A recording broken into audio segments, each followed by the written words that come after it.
Welcome to this Zentangle Quickie. My name is Heather Hartwick Gladden. I'm a Certified Zentangle Teacher, and today we're going to look at the tangle Struzzle by Jo Newsham. I love this tangle because I love to do puzzles. Now, I'm going to start this off with a borderline. And I'm going to just divide this into 4. And doing this really light. Honestly, you don't necessarily even have to do this part. You could just do it straight pen on paper, and that would work too. All right, so this one, once you have this done, and let's see, so you can decide whether you want to make these edge pieces or not. That's up to you. But essentially what we're doing is we're going to retrace these lines. See, and and then you just put, either it's going to be an outie or an innie, right? So I'm putting, I'm putting this outie puzzle piece. I've got myself all cracked up in my head. Taking one square at a time and then making these decisions as you go, and just jotting with a curved line like this, either to the inside of whatever square you're working on or to the outside. One of the things that I will sometimes use to determine is how much space I have, because you don't have to make this. I mean, I've made this a little bit wonky. You can make it perfectly straight if you wish, or go even crazier if you wish. That is entirely up to you. And I'll do this one on the outside as well.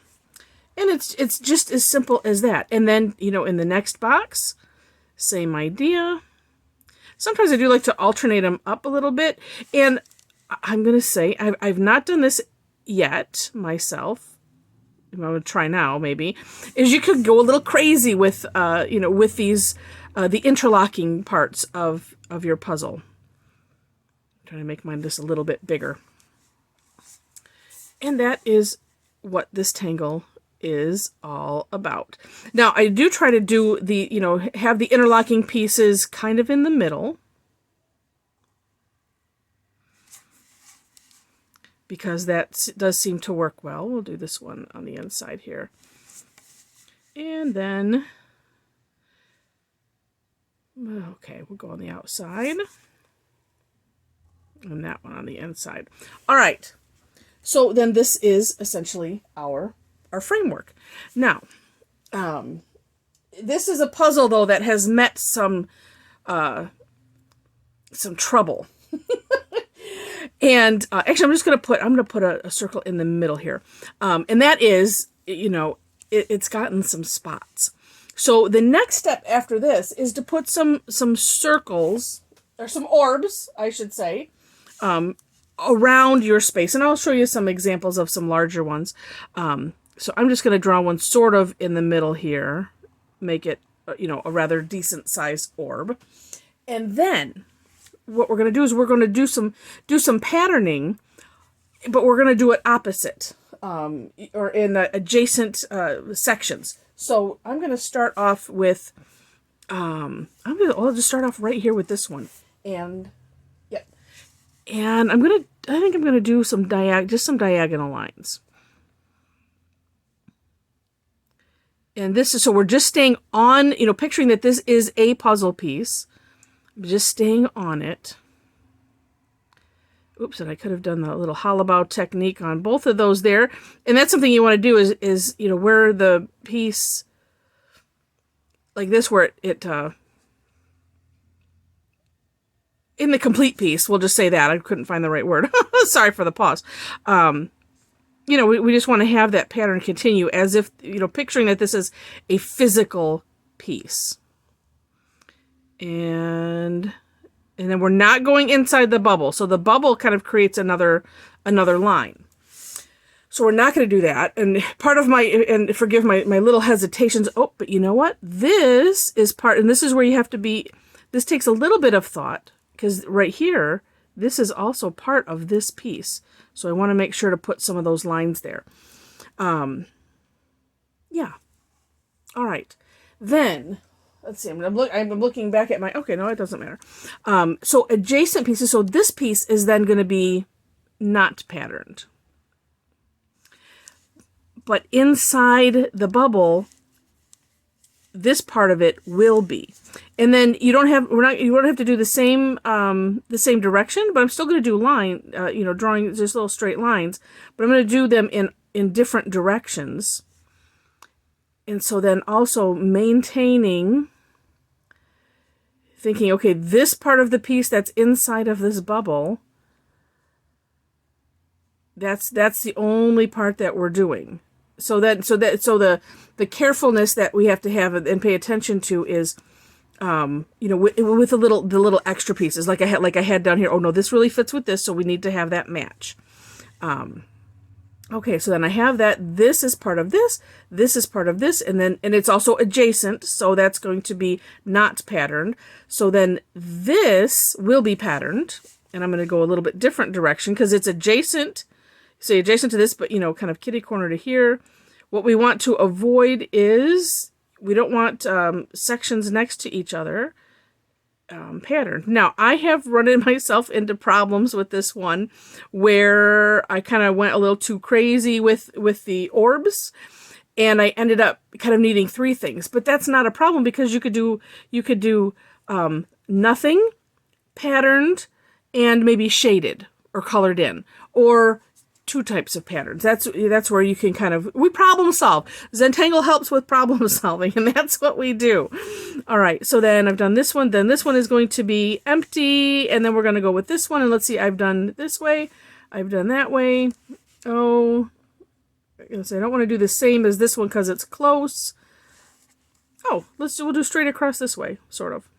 I'm going to start right here, kind of in the middle.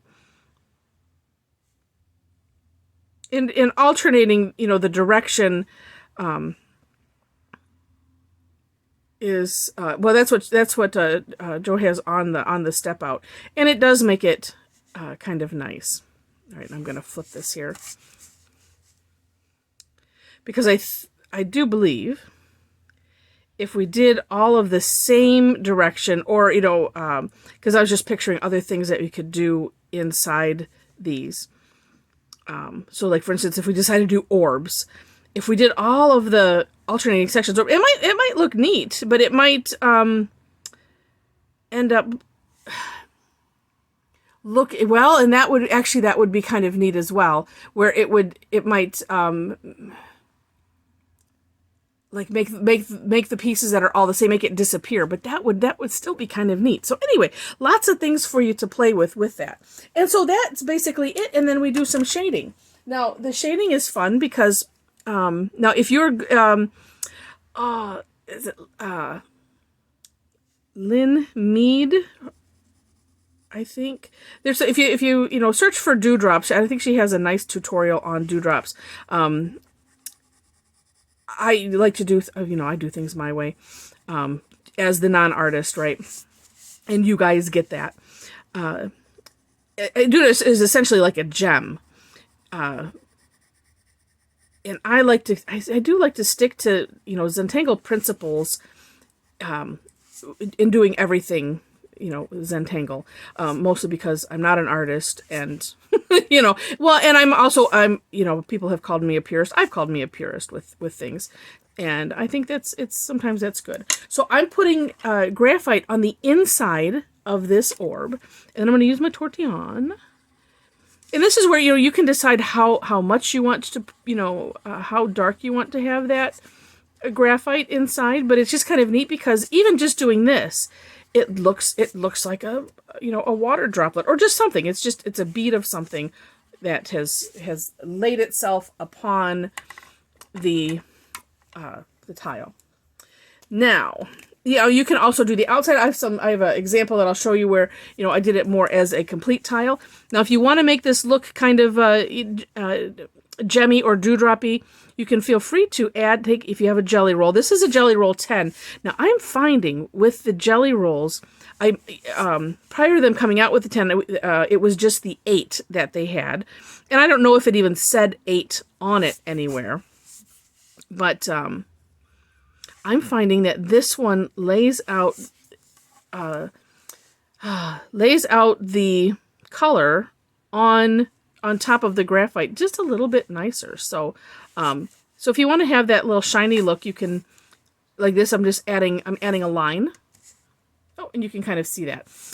Line here, line, oraing essentially the outside of the orb, but just doing it a little bit inside. And it just gives it that little bit of shine. And to me, it's satisfying enough. With the jelly rolls, I will warn you, especially going over graphite, or even if you're using colored pencils, sometimes you have to kind of wipe them off. Just because it kind of junks up the tip.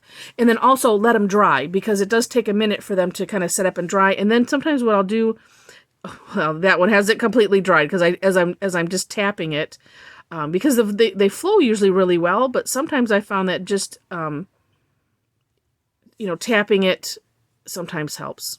But what helps mostly is just being patient, waiting for it to dry, and then touch it up. Because as it dries, it brightens, and usually it ends up looking really good. So this is Struzzle. I as a puzzle person, I love this tangle. When I first found it a good number of years ago, I'm like, oh, this is so great.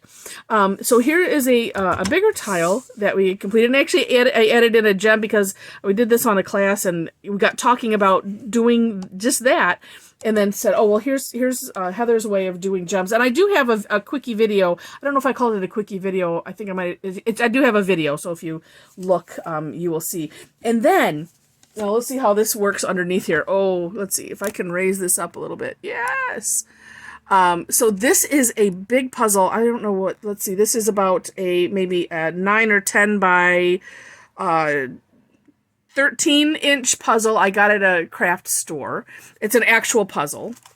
So that's what's kind of cool. So I used, this was the string, and I put the drops on, and had fun with that. And then when I had to put it, I had taken it apart, and then I had to put it together, it was kind of challenging. So there's an additional something fun that you can do, not only with this tangle, especially because it is a puzzle tangle, but you could have a lot of extra fun with something like this and tangling on it, and just a little something to think about. So anyway, I wanted to share that as well, because it's just so much fun. And with that, I'm going to wish you very happy tangling. Have fun with this. If you like the video, thumbs up are appreciated. And if you want to make sure that you're alerted when I put more out, if you like this one enough, if you like me enough, and you want to subscribe, please do so. In the description section, I will have